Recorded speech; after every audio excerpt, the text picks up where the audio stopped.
வணக்கம் நண்பர்களே. இன்றைக்கி என்ன பதிவுனா, இப்போ அந்த எதிர்க்கட்சி 2 பேரையும் தான் கேட்குறேன் நான். அந்த 3 மாதம் அந்த ஆட்சி நிலைக்காது, இன்னும் 6 மாதம் நிலைக்காது அப்படின்னு மாற்றி மாற்றி 2 பேருமே சொல்லிக்கிட்டு இருக்கீங்களே. ஆனால் நீங்கள் ஆட்சி பண்ணும்போது, டிஎம்கே ஆட்சி பண்ணும்போது ஏடிஎம்கே ஆட்சி பண்ணும்போது டிஎம்கேவோ இப்படி வந்து எலெக்ஷன் முடிஞ்சு மாத கணக்கில் கதறிட்டுறது யாராவது சொல்லியிருக்கீங்களா? இந்த ஆட்சி சரியில்லை, இந்த ஆட்சி சரியில்லை, ஆட்சியை கழிச்சிருங்க நிலைக்காதுன்னு சொல்லிட்டுருக்கலாம்.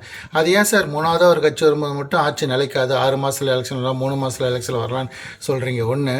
ரெண்டாவது, இப்போ ஏடிஎம்கேலேருந்து உங்கள் டிஎம்கே கட்சியில் வந்து சேர்ந்துருக்காங்கல்ல, இது வந்து குதிரை பேரம் இல்லையா?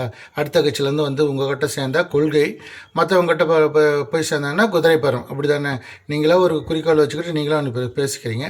ரெண்டாவது, மூணாவது இன்னொரு விஷயம், தமிழ்நாடு வந்து ஆபத்தில் இருக்குது, அதில் பாலாதில் விழுந்துருச்சு, மக்களை காப்பாற்ற வேண்டி எங்கள் பொறுப்புன்னு சொல்கிறீங்களா சார்?